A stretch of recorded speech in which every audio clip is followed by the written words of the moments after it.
سر یہ یہاں پہ میں انٹرپٹ کروں گا، سوری، چونکہ جب چوں چوں کا مربع جب بنا بقول آپ کے، تو وہ ایک دفعہ پھر پیپر آپ کے پاس آئے، تو وہ آپ نے فوری طور پہ ریجیکٹ واپس کر دیے یا وہ آپ نے اپنے پاس رکھے کہ ٹھیک ہے ہم جانچ پڑتال کریں گے؟ نہیں، دیکھیں ہمارے پاس جنرل والوں کے پیپر ریجیکٹ سے ڈے فرسٹ سے لے کے ڈے اینڈ تک جنرل کے پیپر دوبارہ نہیں آئے، انصاف کے پیپر دوبارہ نہیں آئے۔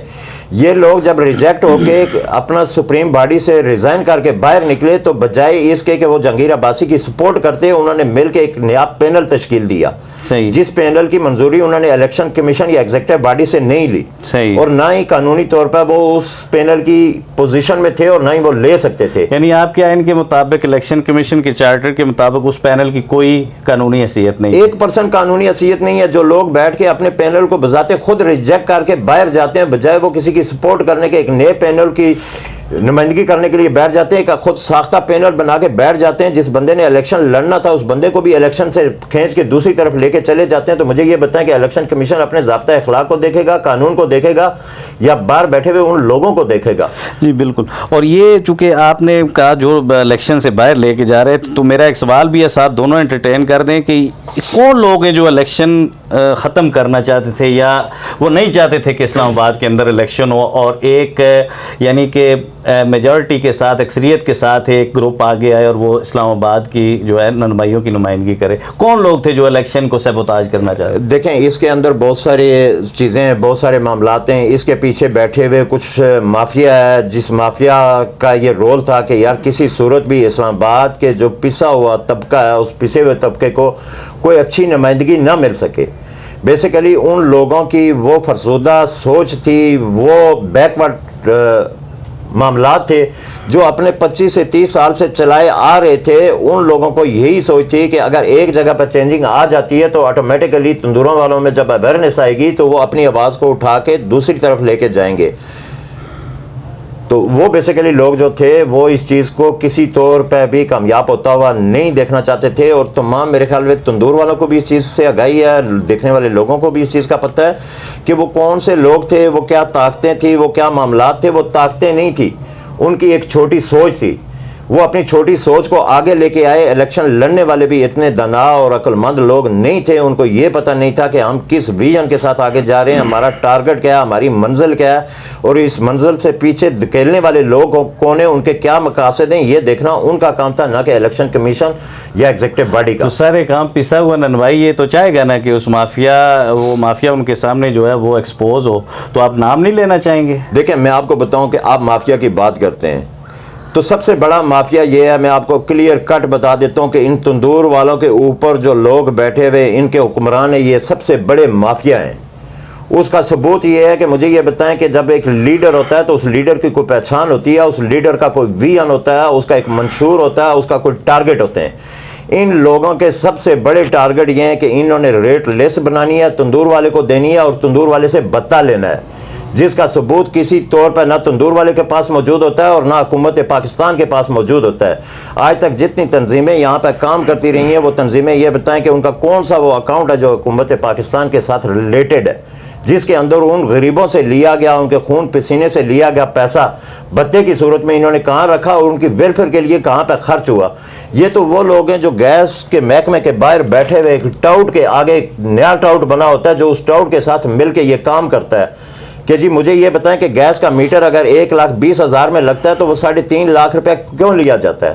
کیونکہ ایک ٹاؤٹ بیٹھا ہے، اور جب ٹاؤٹ ان سے اپنا 1 لاکھ روپے مانگتا ہے تو یہ تندور والے سے 2 لاکھ روپے لے کے آتے ہیں۔ لاکھ کا اس ٹاؤٹ کا ہوتا ہے اور 1 لاکھ روپے ان لوگوں کا ہوتا ہے، جبکہ ان کو تو یہ نہیں پتا کہ بہت بڑی بات کہہ رہے ہیں سر۔ میں آپ کو حقیقت بتاتا ہوں، ان لوگوں کو تو یہ نہیں پتا کہ ان تندور ہوٹل والوں کا اسلام آباد کے اندر جہاں پہ جو رجسٹرڈ ہوٹل اور تندور والوں کا گیس کے محکمے کے اندر ریکارڈ موجود ہے، پاکستان کے ان تندوروں والوں کے 40-50 ارب سے زیادہ کی اماؤنٹ پڑی ہوئی ہے۔ بجائے یہ اپنا حق لینے کے لیے اعلیٰ لوگوں کے ساتھ بیٹھتے، یہ لوگ تو ٹاؤٹوں کے ساتھ بیٹھنے والے ہیں، اور ٹاؤٹوں سے مل کے یہ کام کروانے والے اور اپنا پیٹ پالنے والے اور ٹاؤٹوں کے پیٹ پالنے والے ہیں۔ ٹھیک ہے سر، آپ کا پوائنٹ آ گیا۔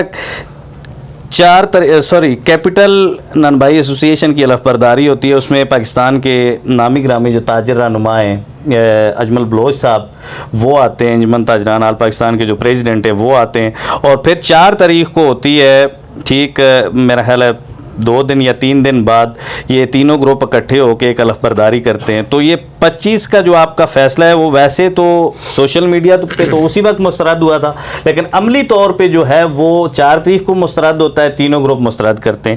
تو پھر جو کیپٹل نے حلف برداری کی اور آپ کا فیصلہ ہے اس کی کیا حیثیت رہ جاتی ہے سر؟ دیکھیں جی، کیپٹل کی جو باڈی ہے وہ الحمدللہ ایک جینون باڈی ہے. اس نے ضابطۂ اخلاق کی پابندی کی ہے. اس نے جو ہے نا وہ تمام لا جو ہے نا جو لاز تھے ان کو پورا کیا ہے. تو ان کو الیکشن کمیشن کی طرف سے ایک نوٹیفیکیشن جاری ہوا ہے اور اس نوٹیفیکیشن کو ان کی باڈی کو ڈی سی اسلام آباد نے جو ہے نا انڈوز کیا ہے.